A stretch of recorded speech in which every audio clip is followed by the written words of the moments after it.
But if you were to ask Barb the version of that story, she would summarize it by saying, Hunter, for as long as I've known you, you've been getting Trey into trouble. Now, I'm not going to claim any innocence there whatsoever, because I am guilty. But I've got some stories I want to share with you today that makes me look a little more innocent and Trey just a wee bit guilty. So for the first story, I'll set the scene for you. It's a beautiful summer day. The birds are chirping. And Trey had just got into my house. So we're in the front yard, and we're sitting there and talking to my two little brothers. One of which has a BB gun. And he's, you know where this is going. So he's carrying the BB gun and he's looking at the trees, taking shot after shot after shot, trying to get these little tweety birds and all the trees nearby. And after about 100 missed shot, Trey motions and said, hey, give me the gun. And he does. And Trey, like he's in some old Western movie, lifts this BB gun up and points it. Pop! Direct hit. Now, the brother who had the BB gun, he's jumping up and down, he's excited. You know, he finally got a bird. But my other brother, different story, polar opposite. He drops to his hands and knees, he's bawling his eyes out before the bird even hits the ground. So we're going to flash forward about 15 minutes, and I'll set the scene again for you guys. It's a beautiful summer day, except now the birds are not chirping. Trey, me, and my two little brothers were standing in a circle. In the middle of us, there's a shallow grave, about 15 feet from the chalk outline. And that is when Trey gave his very, very first eulogy, which thank the Lord he did, because if not, I think my little brother would still be crying to this day. Now you see, it's little things like that accumulate over time with Trey helping me out. And you know, Trey and I always asked him for help. Probably a little bit too much, to be honest with you. But he was always right there to help. And how often I asked Trey to help me, it was destined to at one point go completely wrong. And I want to share the story of when it finally happened. So my little brother, the one that was shooting at the birds, he wanted a chicken coop, okay? So naturally I said, Trey, would you mind helping me out with that? Of course. So we set the plan. All right, I'm going to get off work, we're going to meet up, and we're going to go pick up this chicken coop. I said, okay. But like most plans, they change, right? So I get off of work, I'm walking out to the car, and I get a phone call from Trey. Hey Trey, what's going on, man? Hunter, I just want to let you know, I went and I picked up the chicken coop, and I got it in the back of the Ranger, and on the way to your house, I was going around a turn, and it fell out of the bed of the Ranger, in the middle of the road. So immediately, my jaw hits the floor.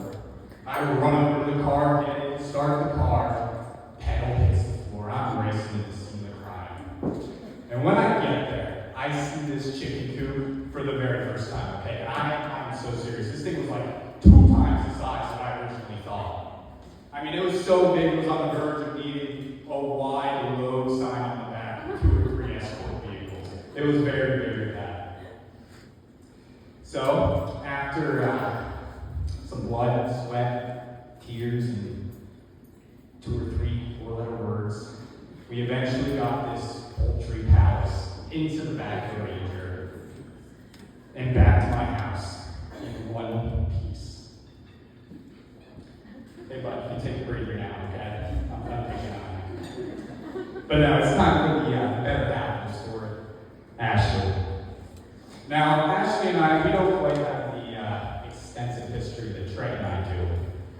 But I cannot tell you a single story standing here today. I cannot tell you a single story that does not portray her as a kind, loving, Now you see, this is one of the many things that these two can actually share. It's one of their many similarities. But I promise you, there are other differences.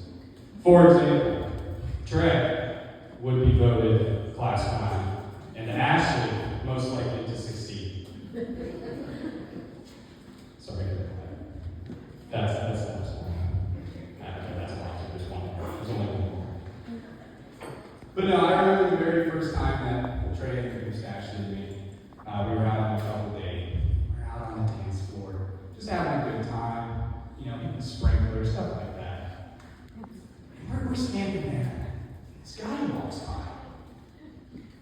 Trey looks at him, and he goes, at the top of his lungs, he goes, I just met her! I just met her! So we all start cracking, okay? It's absolutely hilarious. And we go back to the rest of our night. About 15 minutes later, the same guy walks past, okay? This time, he's just even more excited for Trey. Not only did he convince this lovely lady to dance with him for one song, it's now been multiple songs, you know? She's very impressed by it.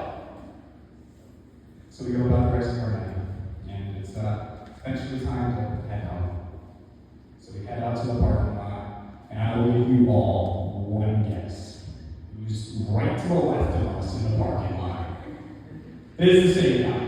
But now, this guy, he's jumping up and down, jumping for joy, like my little brother in the shop bird. One of the sheep bird. Because now Trey convinced her to dance with him. Danced with her all night, and is now taking her home. Now you see, Trey is undeniably one of the funniest guys I know. Even though he can be a little bit much at times, just a wee bit. And I remember every time Trey would make a joke with this guy, I looked over at Ashley and I'd say, oh, Trey's gonna get a blindsided smack. But it never happened, not once. Instead, when I looked over, I saw the warmest smile, and better yet, I heard laughter. That's the moment that I wholeheartedly knew that you, my friend, were not going to be single forever. Okay, you're saying that's it. But no, while Ashley might not make the same jokes that Trey makes, what's important is they laugh together about it. And it's subtle differences like that that you two will see over the course of your lives together. It's going to keep cropping up. And it doesn't matter if it's something as small as what do you two want for dinner, or a much larger, serious problem. What's important, though, is you try to find the similarities. What's important is you find the thing that you two can laugh together. And I heard that if that doesn't work, crayons do the trick. Would everybody please raise a glass for a toast?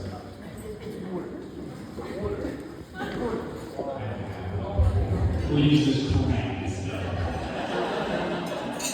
May love be your foundation, laughter your guide, and in every step together, an unpredictable ride. To Mr. and Ms. Nyman.